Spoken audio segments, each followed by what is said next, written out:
Assalamualaikum warahmatullahi wabarakatuh. Alhamdulillahillazi ikhtara lana al-islama syir'atan wa minhaja allazi anzala al-Qur'ana hudaw wa rahmatan wa tafsila. Asyhadu an la ilaha illallah wahdahu la syarikalah wa asyhadu anna Muhammadan abduhu wa rasuluhu arsalahu Allahu basyiran wa nadhira. Allahumma fashalli wa sallim ala nabiyyina wa habibina Muhammadin wa ala alihi wa sahbihi wa man tabi'ahu bi ihsanin ila yaumiddin. Amma ba'd. Yang sama-sama kita cintai, kita hormati Imamul Muslimin Ustaz ya, Kiai Haji Yasyallah Mansur, kemudian yang sama-sama kita hormati, kita cintai karena Allah, Waliul Imam Al-Ustaz Dr.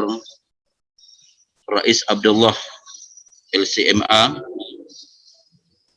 kemudian yang terhormat ini Bapak Jauhari yang alhamdulillah pada pagi hari ini bisa membersamai ya dengan kita, kemudian juga para narasumber ya, Al-Ustaz Kiai Haji Azra'i Abdul Syukur, kemudian juga Dr. Abdul Malik min Nigeria, para jamaah, para audien yang pada kesempatan yang berbahagia ini bisa bersama-sama bergabung di acara taklim wilayah Itara melalui via virtual ya, melalui Zoom yang dirahmati Allah Subhanahu wa taala. Nah, pada kesempatan yang berbahagia ini kami diberi satu tema ya, yaitu Jamaah Muslimin Wadah Kesatuan Umat Islam yang Hak. Tema ini kami lihat adalah sebuah pernyataan ya, sebuah pernyataan bahwa jamaah muslimin adalah wadah kesatuan umat Islam ya, bagi umat Islam yang hak. Nah, tentunya tema tersebut ya tentu kita dasari dengan beberapa dasar ya, sumber baik itu dari Al-Quran maupun As-Sunnah, dan juga beberapa pendapat para ulama yang menyatakan bahwa jamaah muslimin adalah wadah kesatuan umat Islam yang hak. Nah, tentu kita mulai berangkat ya, dari sini kita berangkat, mungkin coba untuk ininya kami berangkat dari persoalan tentang proses ya kehidupan dan masyarakat dalam Islam. Itu ada sebelumnya, ada mungkin ada ini, ada slide yang tertinggal mungkin ya. Coba ini kan di slide dulu. Ada proses kehidupan dan bermasyarakat dalam Islam. Ya. Coba disilakan di ini. Oh, ada yang tertinggal ya slide-nya mungkin dalam ini. Nah, kita berangkat dari bagaimana proses kehidupan dan bermasyarakat dalam Islam. Ya, proses kehidupan dulu. Kita melihat beberapa teori ya, ini cukup jelas apa yang dipaparkan oleh Al-Quran itu sendiri. Ya, bahwa manusia itu berasal dari satu diri. Ini berangkat dari awal, sehingga nanti bagaimana pembentukan masyarakat yang dikehendaki oleh dinul Islam itu sendiri. Nah, yang pertama bahwa manusia ini berangkat dari satu diri. Hal ini sebagaimana yang dijelaskan oleh Allah Subhanahu wa taala di dalam surah An-Nisa. Ini slide-nya mungkin ada yang tertinggal ya. Dalam surah An-Nisa itu Allah Subhanahu wa taala menjelaskan, ya ayyuhan nasu inna khalaqnakum min nafsin wahidah wa khalaqa minha zawjaha wa bassa minhuma rijalan katsiran wa nisaa. Ini proses kehidupan manusia. Bahwa manusia itu terdiri dari tadi, ya berangkat dari satu diri. Ini manusia. Nah, kemudian pada proses berikutnya, ini dalam pembentukan masyarakat dalam Islam, ya. Nah, ini yang ini, ya, slide ini. Pada proses berikutnya, itu Allah menjadikan manusia ini sebagai makhluk yang saling berpasang-pasangan dalam bentuk yang disebut dengan kalau smell unity, ya, atau kehidupan rumah tangga yang paling kecil yang disebut dengan keluarga. Ini yang dijelaskan oleh Allah Subhanahu wa taala dalam surah Ar-Rum ayat yang ke-21. Wa min ayatihi an khalaqalakum min anfusikum azwaja. Dan dari tanda-tanda kekuasaan Allah, Allah telah menciptakan kalian itu min anfusikum, dari diri kalian, azwaja. Ini mulai terbentuk. Kalau tadi dalam satu diri, kemudian terbentuk berpasang-pasangan. Ini proses tentang kehidupan manusia. Nah, dari proses tadi, ya, dari diri sendiri kemudian berbentuk dengan pasang-pasangan atau berkeluarga, maka mulai manusia itu ada kehidupan bermasyarakat. Dan inilah yang dijelaskan oleh Allah pada tahap perkembangan berikutnya, ya. Proses kehidupan dan bermasyarakat dalam Islam itu sebagaimana yang dijelaskan oleh Allah Subhanahu wa taala di dalam surah Al-Hujurat, surah ya Al-Hujurat ini sebenarnya, ya. Surah Al-Hujurat. Ini salah dalam ini. Itu Allah Subhanahu wa taala berfirman, ya ayyuhan nasu inna khalaqnakum min zakari wa unsa wa ja'alnakum syu'uban wa qabaila lita'arafu. Itu Al-Hujurat ayat 13. Jadi berkembang biak manusia itu dalam bentuk beraneka ragam suku, berpuak-puak. Ini proses kehidupan manusia. Jadi dalam diri sendiri, kemudian dalam unit yang terkecil keluarga, lalu berkembang manusia ini dalam tadi beraneka ragam suku, ya, berpuak-puak. Lalu tidak hanya sebatas itu, karena manusia ini berkembang biak, maka manusia ini berkomunikasi antara satu dengan yang lainnya, tentu dengan bahasa yang berbeda-beda. Nah, sehingga terbentuklah satu masyarakat. Nah, di sini dijelaskan oleh Allah, wa min ayatihi khalqus samawati wal ardi wa ikhtilafu alsinatikum wa alwanikum. Jadi berbedanya, ya, bahasa, berbedanya kulit, ini salah satu bentuk memang tadi proses kehidupan manusia yang pada akhirnya nanti akan membentuk sebuah satu masyarakat. Nah, kemudian, ya, bagaimana kalau tadi, ya, proses kehidupan dan bermasyarakat dalam Islam, kemudian berikutnya bagaimana bentuk masyarakat yang dikehendaki oleh Islam itu sendiri. Silakan next ininya.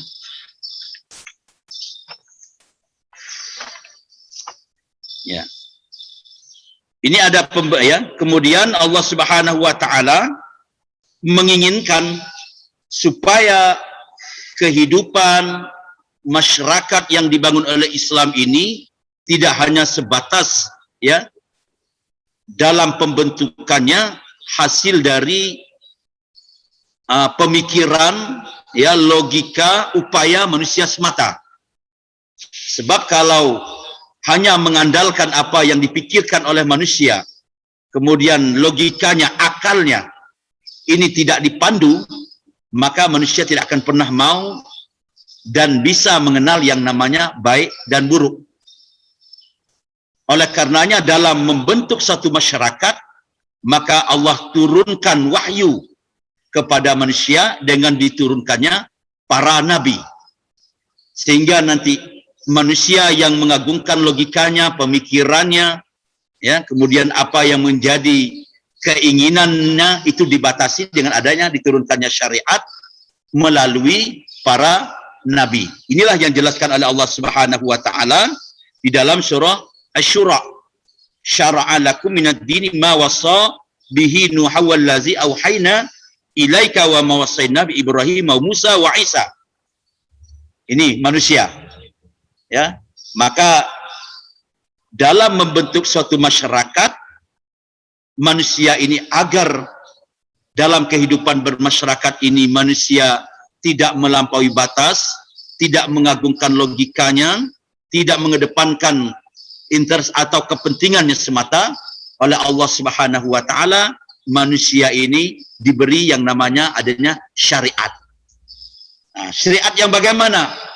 Nah, disinilah ya, maka pada slide berikutnya silakan itu bisa dilanjutkan ya. Bagaimana pembentukan masyarakat dalam Islam? Nah, yang pertama, bahwa pembentukan masyarakat dalam Islam itu didasari oleh ad-din, ya, oleh nilai-nilai agama. Ini yang terpenting. Sebab apa? Kalau pembentukan suatu masyarakat dibangun dengan nilai-nilai ajaran-ajaran di luar ad-din, maka ya, kesempurnaan manusia untuk memahami hakikat ia diciptakan oleh Allah Subhanahu wa taala, kemudian memahami bagaimana ia berhubungan satu dengan yang lain, sesungguhnya ini tidak akan bisa ia lakukan dengan baik dan sempurna. Maka salah satu yang mengikat manusia agar di dalam pembentukan masyarakat ini sebagai dasarnya adalah ad-din. Hal inilah yang dijelaskan oleh Allah Subhanahu wa taala di dalam surah Ar-Rum ayat yang ke-30. Fa'aqim wajhaka lid-dini hanifa fitratallahi allati fataran nasa 'alaiha la tabdila li khalqillah zalika ad-dinul qayyim walakin aktsarun nasi la ya'lamun.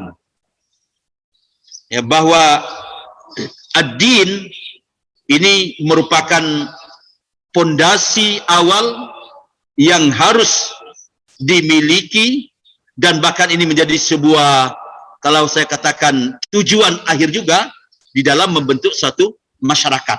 Maka masyarakat dalam Islam itu bukan dibangun atas dasar logika, bukan dibangun atas dasar kepentingan, dibangun bukan atas dasar politik dan sebagainya, tetapi masyarakat dalam Islam itu adalah masyarakat yang dibangun atas dasar ad-din.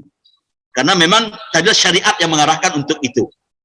Maka kalau kita melihat momentum misalnya dalam peristiwa hijrahnya baginda Rasulullah sallallahu alaihi wasallam dari Mekah ke Madinah, dan sesampainya beliau di Madinah itu membangun suatu masyarakat ini tidak lepas daripada nilai-nilai ad-din itu sendiri.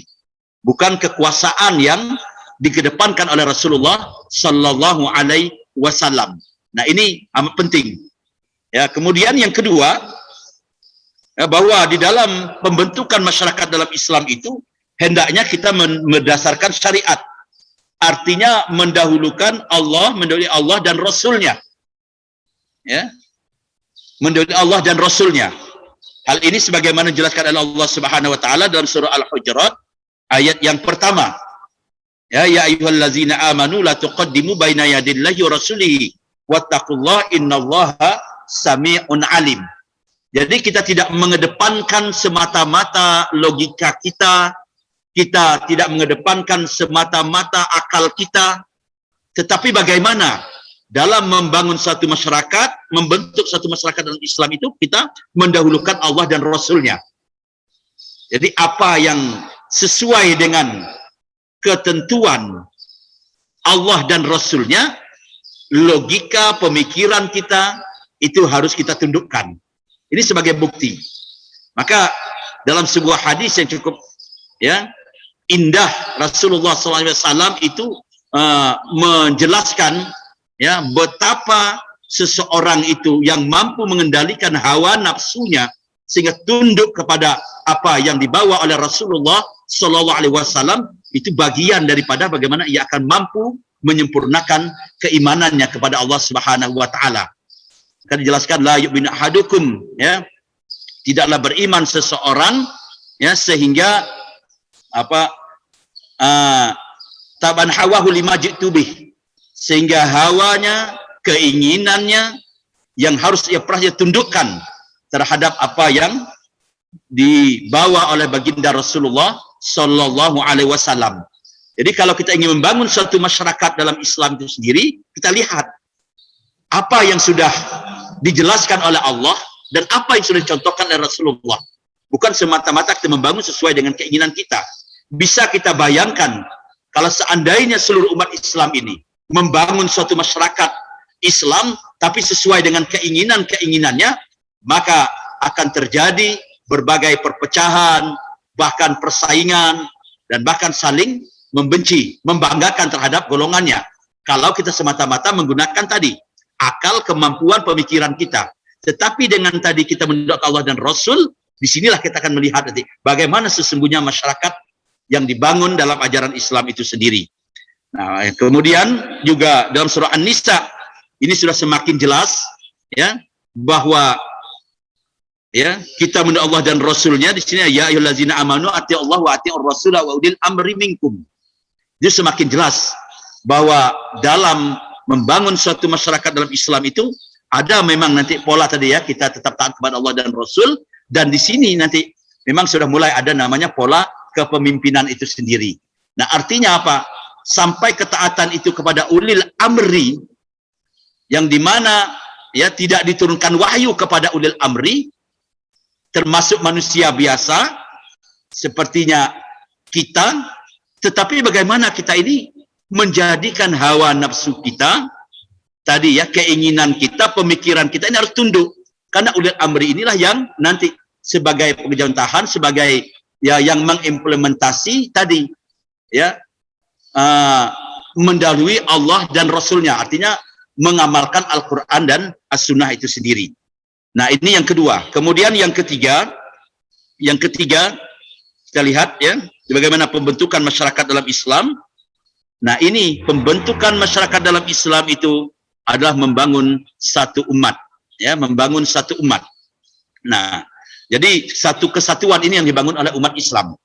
Hal ini sebagaimana dijelaskan oleh Allah Subhanahu wa taala ya dalam surah Al-Mu'minun ayat yang ke-52. Wa inna hazi ummatukum ummatan wahidah wa ana rabbukum fattaqun.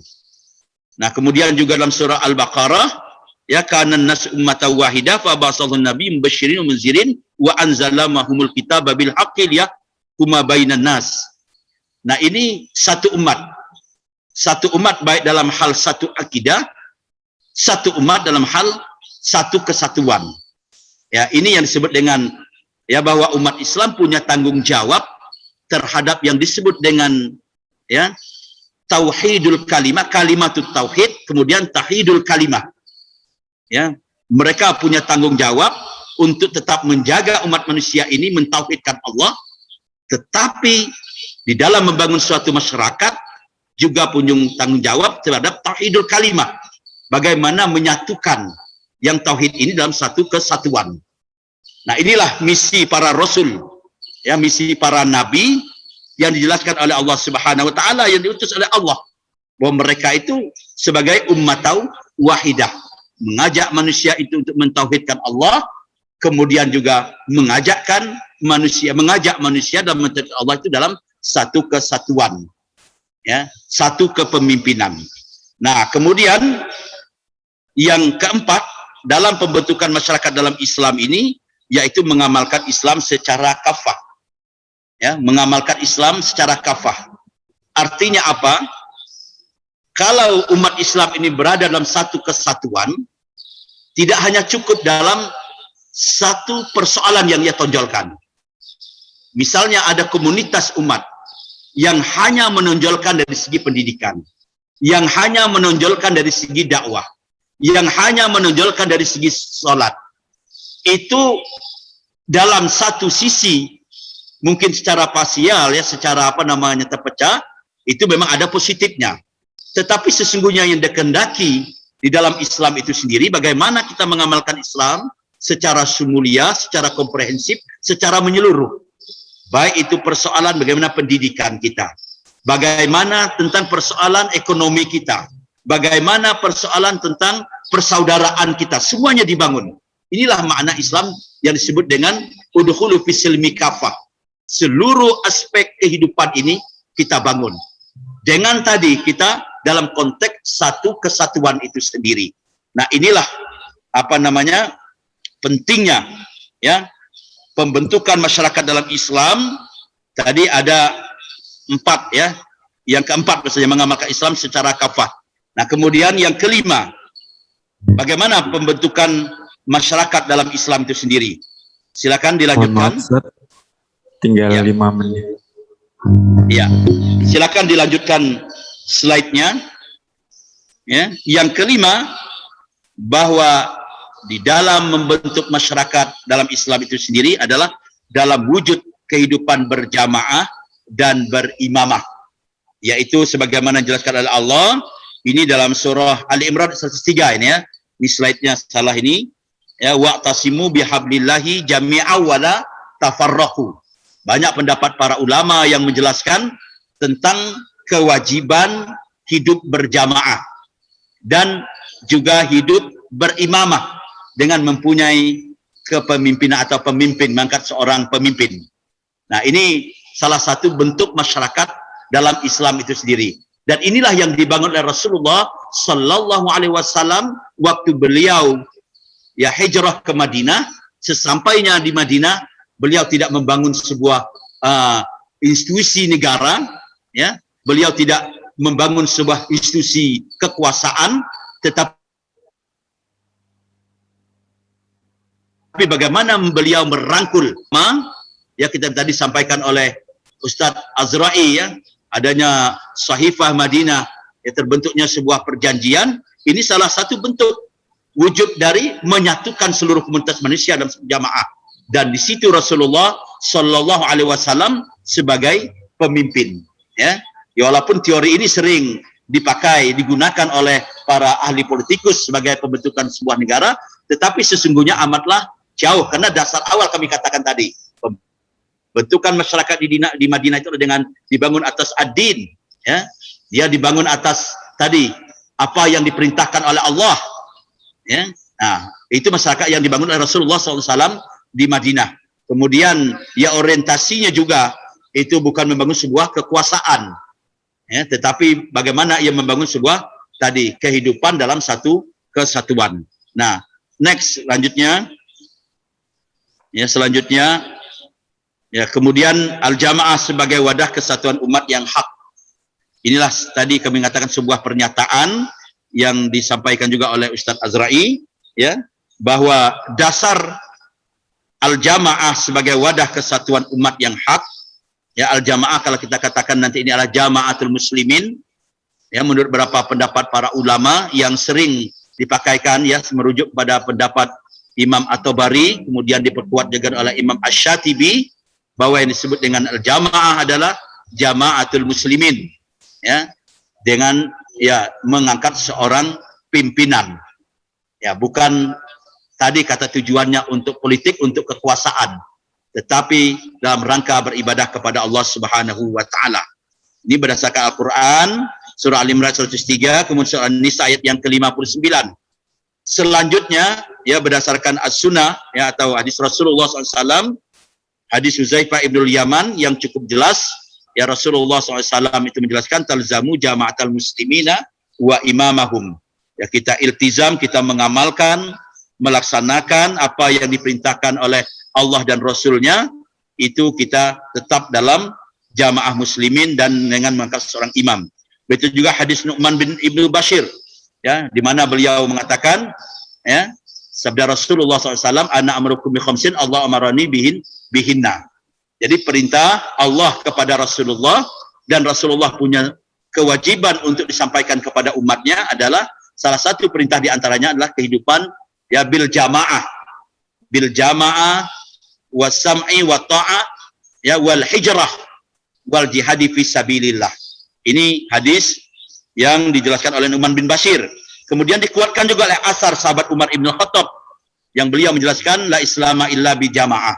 Tidak ada, ya, Islam, artinya kesempurnaan dalam mengamalkan ajaran Islam dengan baik itu tidak akan bisa kita wujudkan tanpa dengan kehidupan berjamaah. Wala jama'ata illa bi imarah. Tidak ada yang akan terwujud kehidupan berjamaah itu dengan baik, ya, dalam satu kesatuan kaum muslimin tidak akan pernah kuat kalau tidak ada mengangkat seorang kepemimpinan. dan kepemimpinan juga tidak akan ada kekuatan, ya, dan tidak akan ada maknanya wala imarata illa bita'ah, kecuali itu harus diwujudkan dengan ketaatan. Inilah makna yang disampaikan oleh para nabi. Di samping mengajak kepada tauhid, ada kalimat fattaqullaha wa ati'uni.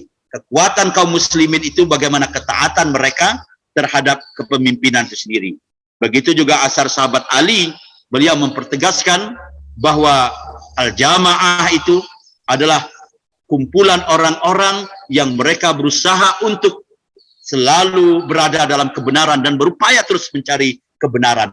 Al-jama'atu mujamatul haq wa in qallu. Bahwa yang disebut dengan al-jamaah adalah berkumpulnya, ya, orang-orang yang mereka berusaha, berupaya, dan mereka menginginkan, ya, selalu mereka ini berada dalam kebenaran.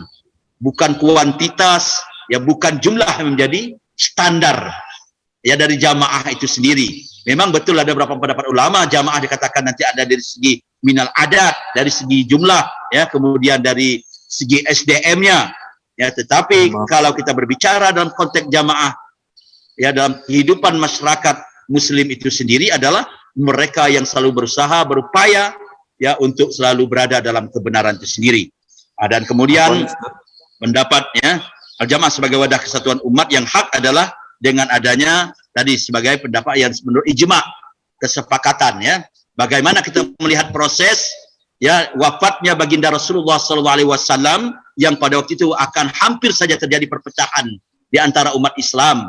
Dua komunitas yang besar, Ansor dan Muhajirin, mereka saling untuk mengangkat pemimpin masing-masing. Yang ini tentunya mengakibatkan rusaknya kesatuan umat. Tetapi dengan izin Allah dan kesepakatan para sahabat, maka akhirnya mereka mengangkat Abu Bakar sebagai pengganti, sebagai Khalifatul Rasul, demi untuk menjaga satu kesatuan umat. Dan ini juga terjadi dalam fakta sejarah. Di akhir Khulafaur Rasyidin kita melihat bagaimana pertikaian, ya, kalau kita katakan ini sebagai apa namanya perebutan di masa kerajaan kekuasaan pada waktu itu, ya, Umayyah kemudian dengan apa namanya keturunan daripada Rasulullah SAW pada waktu itu masing-masing mengangkat kepemimpinan, tapi demi menjaga satu kesatuan, kita lihat peristiwa yang cukup, ya, tenar dalam sejarah yang kita kenal dengan Amul Jamaah, menyatunya kaum muslimin kembali agar terjaga dalam satu kesatuan. Dan yang keempat, wadah jamaah ini sebagai wadah kesatuan umat yang hak berdasarkan akal. Memang manusia ini adalah al-insanu ijtima'iyah. Manusia adalah masyarakat yang disebut dengan social bank, yang satu sama lain saling membutuhkan, satu sama lain ingin satu rasa, satu tujuan, dan membentuk satu komunitas. Ini akal, menurut akal manusia. Manusia tidak akan pernah bisa hidup dengan sendiri-sendirinya. Maka untuk membentuk komunitas manusia dalam satu wadah disebut dalam ajaran Islam dengan kehidupan berjamaah.